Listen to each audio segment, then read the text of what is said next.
Hello future of India. कैसे हैं आप सभी लोग। उम्मीद करता हूँ आप लोग बहुत अच्छे होंगे और आप लोगों की बोर्ड की जो तैयारी है ना बहुत सुपर चल रही होगी। तो चलिए आपकी तैयारी को और ज़्यादा सुपर से ऊपर लेकर के चलते हैं और आज हम बात करेंगे जो प्रश्न संख्या 1 है। देखिए बात तो आज भी हम 4 प्रश्न और 4 उत्तर के बारे में करेंगे, लेकिन जो आज का प्रश्न है ना, पहला प्रश्न कितना ज़्यादा इम्पोर्टेंट है और कितना प्यारा क्वेश्चन है। देखो कह रहा है धातुओं तथा अधातुओं में रासायनिक गुणों के आधार पर अंतर लिखिए। समझ जाइएगा, कभी कभी पूछता है धातु अधातु में अंतर बताइए, तो उसकी भौतिक अवस्था के आधार पर आप आसानी से बता सकते हो, आप किताबों से भी पढ़ लेना। लेकिन जब वो पूछ देगा कि रासायनिक गुणधर्म के आधार पर बताइए, तब आप फंस जाएंगे भैया। इसीलिए मैं लेकर के आया हूँ कितना प्यारा सा क्वेश्चन यहाँ पर। पहले हम धातु के बारे में बात करेंगे और जब धातु हम अच्छे से कंप्लीट कर लेंगे तब हम बात करेंगे अधातु के बारे में।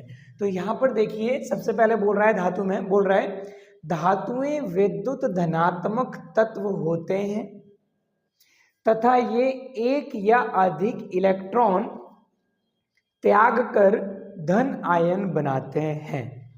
आपको मैंने बताया था जब भी कोई भी धातु हो, जब इलेक्ट्रॉन त्यागेगा तो उस पर धनायन बन जाता है, यानी धन आवेश आ जाता है।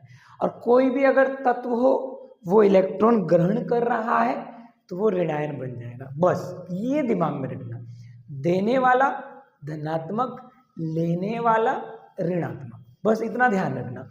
तो यही बोल रहा है कि जो धातुएं हैं इसने एक इलेक्ट्रॉन का दान कर दिया है, त्याग कर दिया है, तो ये एक धनायन बन गया है। ऐसे ये कैल्शियम है, ये जब 2 इलेक्ट्रॉन त्यागेगा तो ये 2 इलेक्ट्रॉन त्यागना दिखा रहा है, प्लस का मतलब हो गया निकल गया है, तो इस पर 2 आवेश आ गया। पहला पॉइंट क्लियर, वेरी गुड। दूसरा बिंदु देखिए, कह रहा है धातुएं ऑक्सीजन से क्रिया करके क्षारीय ऑक्साइड बनाती है। यह ऑक्साइड जल में घुलकर क्षार बनाते हैं। कितना प्यारा है। कह रहा है कि पहले जो धातु है ये ऑक्सीजन से क्रिया करेगा, ऑक्सीजन से क्रिया करने पर ये धातु ऑक्साइड बन जाएगा। जैसे Na2O बनाया है तो ये सोडियम ऑक्साइड बना है। यहाँ पर क्या बना है, यहाँ पर लिख देता हूं मैं, ये आपके पास सोडियम ऑक्साइड है, कंफ्यूज मत होना, ये सोडियम ऑक्साइड है। जैसे ऊपर ये सोडियम था ना, यहाँ पर भी लिख देता हूँ, चलो घबराना मत, ये सोडियम है तो ये सोडियम आयन बना है मेरे भाई मेरे दोस्त। ये क्या बना है, ये सोडियम आयन बना है, ठीक है। लेकिन यहाँ पर जब सोडियम ने ऑक्सीजन से क्रिया करा तो सोडियम ऑक्साइड बन गया। ऐसे ये कैल्शियम है तो ये कैल्शियम आयन हो जाएगा। खुद लिख लेना, इतना तो, इतना बुद्धू भी नहीं हो आप लोग, ठीक है। आप लोग बहुत अच्छे होशियार हो, लेकिन लिख लेना ठीक है। अब जो सोडियम ऑक्साइड था इसने जब जल से क्रिया करा ना तो ये सोडियम हाइड्रोक्साइड बना दिया भैया, क्षार बन गया। ये सोडियम हाइड्रोक्साइड क्षार आ चुका है यहाँ पर, ध्यान रखना। वही बात बोला है कि धातुएं पहले ऑक्सीजन से क्रिया करके क्या बनाती है, क्षारीय ऑक्साइड बनाती है, और यह ऑक्साइड जल में घुल करके क्षार बनाते हैं। तो ये भी क्षारीय ऑक्साइड होगा और ये आपके पास क्या हो गया, क्षार हो गया, ठीक है। अब चलते हैं आगे। कह रहा है धातुएं अपचायक की तरह कार्य करती हैं, वे इलेक्ट्रॉन त्यागने का गुण रखती है। तो देखिए ये धातु है, इसने इलेक्ट्रॉन त्याग दिया, जब इलेक्ट्रॉन त्याग दिया इस पर आयन हो गया तो ये फिर से सोडियम आयन बन गया। तो वही बोल रहा है कि जो भी धातु हो या जो भी तत्व हो जो इलेक्ट्रॉन का त्याग करता हो उसमें अपचायक का गुण पाया जाता है। इसको खोपड़िया में बैठा लीजिए, ठीक है। अब चलिए थोड़ा सा आगे चलते हैं। कह रहा है उच्च अभिक्रियाशील धातुएं जैसे सोडियम, पोटेशियम, कैल्शियम आदि जल वाष्प से क्रिया करके हाइड्रोजन गैस बनाती हैं। कितना प्यारा सा कॉन्सेप्ट है। तो ये सोडियम हो गया, ये जल वाष्प हो गया, या फिर आपके पास जल मान के चल लीजिए, ठीक है, फॉर्मूला सेम है। तो ये हो गया जल वाष्प पे क्रिया करके 2NaOH बनाया और ये 2H2 हाइड्रोजन गैस उड़ गया। ये तीर ऊपर है ना, उड़ गया, ठीक है ना। तो देखिए अभी हमने केवल बात करा है धातु के बारे में, धातु का जो हमने रासायनिक गुणधर्म हमने देख लिया यहाँ पर, यानी रासायनिक गुण के आधार पर हम धातु को कैसे परिभाषित कर सकते हैं। अब चलते हैं, हम बात करेंगे अधातु के बारे में, यानी अधातु के जो गुण है ना, मतलब रासायनिक बेस पर जो उसमें बातें हैं किसके बारे में, अधातु के बारे में, तो देखेंगे। तब फिर आप दोनों को मिलाना तो आपको धातु और अधातु में अंतर प्राप्त हो जाएगा। किस बेस पर? रासायनिक गुण के आधार पर। ठीक है, तो देखिए हमने अभी जो पढ़ा था वो धातु के बारे में समझ गए कि यानी धातु के बारे में अगर हम समझेंगे रासायनिक गुण के आधार पर, तो धातु समझा दिया मैंने आपको। अब आधातु के बारे में समझते हैं। आधातु को अगर हम डिवाइड करेंगे यानी बांटेंगे किसके आधार पर? रासायनिक गुण के आधार पर। तो देखो कैसे समझेंगे। बोल रहा है अधातुएं विद्युत ऋणात्मक तत्व होते हैं तथा ये एक या अधिक इलेक्ट्रॉन ग्रहण करके ऋण आयन बनाती हैं। जितना इलेक्ट्रॉन ग्रहण करेगी, तो देख सकते हो आप यहाँ पर क्लोरीन है ना, ये क्लोरीन, इसने एक इलेक्ट्रॉन ग्रहण करा। जब इलेक्ट्रॉन को ग्रहण करते हैं ना तो ये एक इस पर ऋण आयन चार्ज हो गया, तो ये क्लोरीन क्या बन गया? आयन बन गया, ऋणात्मक आयन। ऐसी ऑक्सीजन अगर 2 इलेक्ट्रॉन ग्रहण करेगा तो इस पर 2 ऋणात्मक आवेश आ जाएगा, ऋण आयन आ जाएगा। तो ये क्लोरीन आयन हो गया और इधर ये आपके पास ऑक्सीजन आयन हो गया। समझ में आ गया? कैसा आयन है? ऋण आयन, क्योंकि ऋण आवेश है। ठीक है, फिर अगला बिंदु बोल रहा है अधातुएं ऑक्सीजन से क्रिया करके अम्लीय या उदासीन ऑक्साइड बनाती हैं।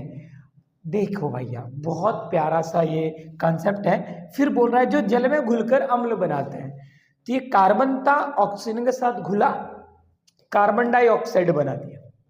अब कार्बन डाइऑक्साइड को हमने जल के साथ मिला दिया तो कार्बोनिक अम्ल बन गया। ये ध्यान रखना भैया कि जो आपकी धातुएं होती हैं ऑक्सीजन से क्रिया करके पहले अम्लीय या उदासीन ऑक्साइड बनाएगी, या तो अम्लीय बनेगा या उदासीन बनेगा, और उसके बाद वो किससे अभिक्रिया करेगा? जल से, और जल से अभिक्रिया करके क्या बना देगा? कार्बोनिक अम्ल बना दे, यानी अम्ल बनाते हैं। बस ये ध्यान रखना।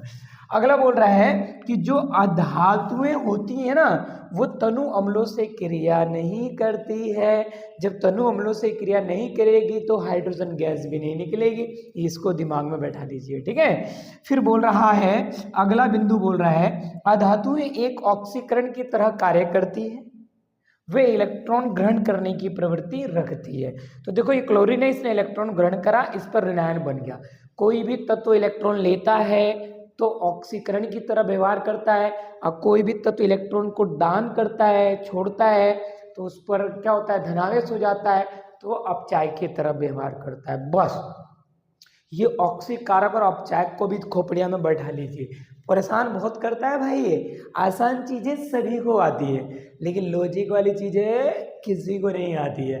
वो आपको आना चाहिए, तभी आप अच्छे बन पाओगे। ठीक है, अब इसको नोट डाउन कर लीजिए। देखिए कुछ चीजें मैं यहाँ लिखा रहा हूँ, कुछ चीजों के लिए आप क्या करोगे? किताबों में देखोगे, जाओगे, ढूंढोगे। समझ में आ रहा है? और एक चीज़ ध्यान रखो, इधर बगल में सब्सक्राइब लिखा होगा, देखो अपने उधर जहाँ पर वीडियो चल रही है उसके नीचे सब्सक्राइब लिखा होगा, उस पर बस दबा दीजिए। उसके बगल में घंटी का निशान होगा, उस पर भी दबा दीजिए। और लाइक का बटन जैसे करके अंगूठा सा होगा ना, उस पर भी दबा दीजिए। उससे क्या होगा? बस होगा कुछ नहीं, हम लोगों को थोड़ा सा पावर मिलेगा और अच्छी वीडियो बनाने की। ठीक है, बस इतना कोऑपरेट कर देना। ओके, अब चलिए नोट डाउन कर लीजिए। अब इसके बाद हम बात करते हैं प्रश्न संख्या 2 के बारे में। ठीक है, अब देखिए अब हम बात करेंगे प्रश्न संख्या 2 के बारे में। प्रश्न संख्या 2 क्या बोल रहा है? ये भी बहुत अच्छा क्वेश्चन है। कह रहा है मिश्र धातु से आप क्या समझते हैं, उदाहरण सहित समझाइए। तो बोल रहा है मिश्र धातु में, कह रहा है मिश्र धातु 2 धातुओं या एक धातु और एक अधातु का समांगी मिश्रण होता है। एक धातु है और एक अधातु है, इनका समांगी मिश्रण का मतलब होता है ऐसा मिश्रण जिसमें दोनों की मात्राएं किसी निश्चित अनुपात में हो। ठीक है, यदि एक धातु पारा है तो इसे अमलगम कहते हैं। अगर हमारे पास कोई 2 धातु आपने लिया है और एक धातु उसमें अगर पारे को मिलाते हो तो वो अमलगम बनाएगा। बस ये दिमाग में डाल लीजिए, दूसरा कोई सा भी धातु हो। ठीक है, अब उदाहरण देख लीजिए। कह रहा है जैसे कांसा एक आपके पास मिश्र धातु है। कांसा क्या है? एक मिश्र धातु है। इस कांसे को बनाने के लिए आपको कॉपर चाहिए 90% और टीन चाहिए 10%। तो देखो भाई कांसा में 2 चीजें मिक्स हैं, ये ध्यान रखना।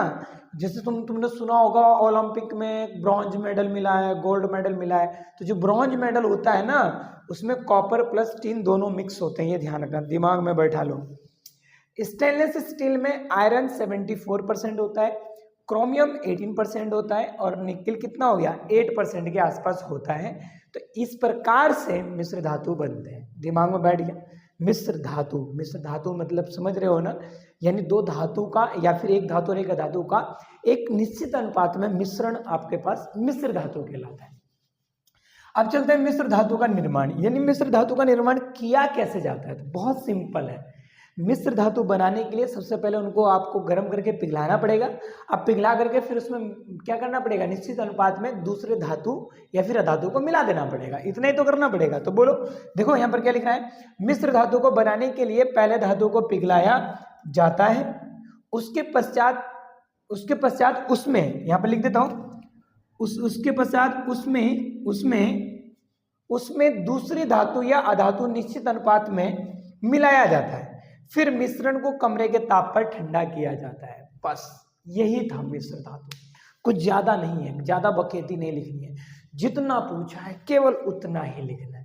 समझ में आ रहा है? मेहनत कर लो। अभी 10वीं में बढ़िया मेहनत कर लोगे ना, तो 11वीं 12वीं में खूब दबा के मेहनत करना, फिर तुम्हारा लाइफ सेट हो जाएगा। फिर नीट और जेई जो भी तुम्हारी क्षमता है उस हिसाब से मेहनत करना, फिर देखना तुम्हारा जीवन बदल जाएगा।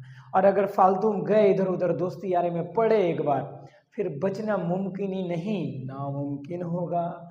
ये ध्यान रखिएगा। अब देखिए प्रश्न संख्या 3, कितना अच्छा सवाल है, बहुत ही ज्यादा इंपॉर्टेंट। कितना अच्छा सवाल, देखो यहाँ पर कह रहा है, प्रश्न संख्या 3 में बोल रहा है, अशुद्ध कॉपर के शुद्धिकरण की विधि का सचित्र वर्णन कीजिए। यानी आपके पास अशुद्ध कॉपर है, अब उसको शुद्ध कैसे करना है। चित्र के माध्यम से तो बहुत आसानी से समझा दूंगा। देखो यहाँ पर बैटरी लगा है, ये आपका अशुद्ध कॉपर की रॉड है, और इसको जब हमने किसी अम्लीकृत कॉपर सल्फेट के विलयन में डाला तो इसके ऊपर जितने अशुद्धियाँ थी सब हट गई। यहाँ एनोड पंख बना दिया इसने, यहाँ पर हट गया, मतलब इसकी जो अशुद्धियाँ थी बिल्कुल हट गई। और ये किस रूप में बन गया, ये शुद्ध रूप में हमको कॉपर कैथोड के रूप में प्राप्त हो गया। बस चित्र के माध्यम से तो डायरेक्ट है हमारे पास। अब इसकी बकेती यहाँ लिखी हुई है, देखो यहाँ पर क्या लिखा है, कॉपर का विद्युत अपघटनीय शोधन। तो विद्युत अपघटनीय शोधन करा जाता है, तब जाके हमको अच्छा से कॉपर प्राप्त होता है। कह रहा अशुद्ध कॉपर धातु का एनोड ब्लॉक बनाया जाता है, जो कि ये बनाया है अशुद्ध कॉपर धातु का एनोड ब्लॉक। शुद्ध कॉपर की पतली प्लेट का कैथोड बनाया जाता है, एक शुद्ध पतली प्लेट का कैथोड यहाँ हमने बना दिया। विद्युत अपघटनी टैंक में तनु सल्फ्यूरिक अम्ल से अम्लीकृत कॉपर सल्फेट के विलयन का विद्युत अपघट्य लिया जाता है। अब ये विलयन का विद्युत अपघट्य लिया है, दिख रहा है ना, पानी जैसा जो दिख रहा है, लिया जाता है। विद्युत धारा प्रवाहित करने पर अशुद्ध कॉपर प्लेट एनोड से Cu2 पॉजिटिव आयन के रूप में विलयन में जाता है, तथा समान मात्रा में विलयन से Cu2 पॉजिटिव आयन कॉपर के रूप में कैथोड पर जमा हो जाता है। जितना यहाँ से जाएगा उतना ही इस पर जमा हो जाएगा कैथोड पर, लेकिन जो कैथोड पर जमा होगा ना वो शुद्ध कॉपर होगा। तो देखो इसकी अभिक्रिया भी दे दी है, कॉपर था, ये किस रूप में बदल गया, आयन के रूप में। 2 इलेक्ट्रॉन निकला तो आयन में बदल गया। अब यहाँ पर 2 इलेक्ट्रॉन किसने लिया है, और फिर ये कॉपर उदासीन मिल गया, तो ये एनोड पर मिल रहा है, ये कैथोड पर मिल रहा है।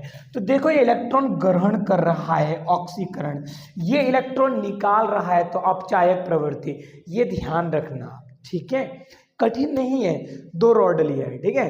एक मैं एग्जाम्पल ले लेता हूँ, जिससे कि मैंने एग्जांपल लिया। देखो ये 2 रॉड है मेरे पास, ठीक है, ये 2 रॉड है, तो ये मेरे पास अशुद्ध कॉपर है, ये शुद्ध कॉपर है। मैंने दोनों को मिला दिया, किसमें, अम्लीकृत विलयन में डाल दिया, ठीक है, कॉपर सल्फेट के।